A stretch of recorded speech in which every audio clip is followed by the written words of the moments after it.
In this video, I will review how to navigate to and how to use the Empowered Family Portal. You can go from your school's homepage to Parents and Students and click on Empowered Family Portal from the drop-down menu. You can also go from the UCPS homepage to Parents and select Empowered Family Portal from that drop-down menu as well. I'm going to go ahead and click from the school website. And over here on your left navigation, you have all the different pages that we have for the Empowered Family Portal. The first page explains what Empowered is and shares with you what an empowered classroom and what empowered teaching and learning looks like. Empowered is our initiative that talks about really transforming how we teach and learn so that our students are successful in a time of continuous change. This page has a little bit of information about what Empowered is, but a lot of information that will help empower families to work together to access resources that are available to students. The first page that we have is the Empowered Family Instructional Resources table, and that's the second link on the left. This table can be used by any level, and you can see that there's all these resources are linked. If you go ahead and click on grade level, you can refine your search for elementary, middle, or high. I just clicked on middle school, and maybe I want middle school science resources. These are the resources that teachers and students have available to them to teach and learn middle school science. Any page that you see that has a lock on it means that it requires login information. And every tile that has a lock has an asterisk and it says login is required at home. For information, please contact your school library's media coordinator. Some of them say contact your teacher. Some of them say contact your ESL teacher. So it just gives you guidance on where you can find that login information. Some of them do not require login information.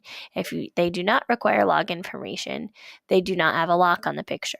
The ones that do have a lock direct you to a sign-in page. The ones that do not have a lock direct you to a resource. This one specifically is a textbook. I'm going to close off that filter and X out that filter, and I'm going to say I want to look for digital textbooks. Digital textbooks are resources that we give to students that are not in print form, but they're traditional textbooks that you can find online. Here's the list of all of them, but if I wanted to refine this number 23, I could search by specific level, and these are all the high school digital textbooks.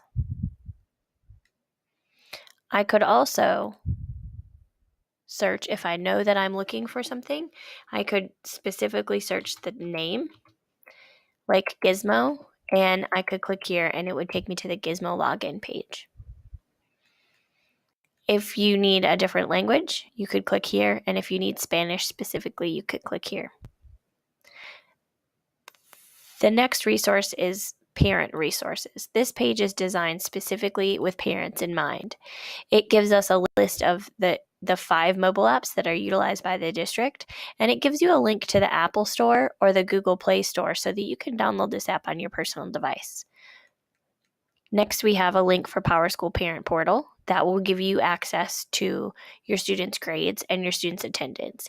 You do make sure that if you want to utilize this, you have stopped by your main office to grab your username and password for your student.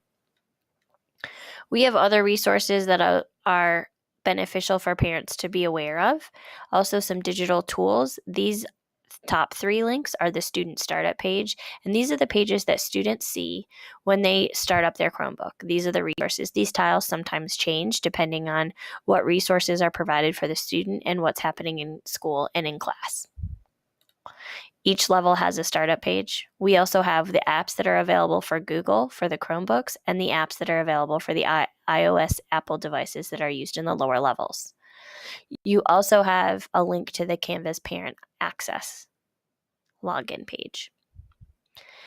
The technology documentation for Chromebooks. And also down here you have a list of tutorials that will help you get through the process of installing the apps or accessing information. If you decide to sign up for a Canvas account or you want to use Here Comes the Bus or the Power School Parent app. All 3 of those require a code, and the code is in here, included in the tutorial. The next page I'm going to look at is supplemental resources. Supplemental resources are used for you and your student to supplement what they're learning in the classroom. A great example of this is that when we were students, our parents used to help us by reading the chapter that we went over in class, because my parents weren't very good at helping me with advanced math. So they were able to look back at the chapter, be reminded how to do some of those advanced math problems, and then they could kind of reteach me and help me through the process. Unfortunately, sometimes we don't send textbooks home. There is a class set of textbooks, so that resource is not available for parents. So we curated some resources here that would allow parents to learn how to do some things or to get some background knowledge, like Khan Academy. You could go to Khan Academy and you could type in long division, and it will show you a quick reminder video of how long division works and what the rules are. And then you could probably help your child through that long division math problem. This list could continuously change and be added to as well. The last page is Empowered Family Q&A. And these are some frequently asked questions that you might have, but also there's a place to submit questions or contact us. If you need to submit a question or you would like for someone to get back to you about the Empowered Family Portal, you can complete this information and we will be notified and we will contact you back.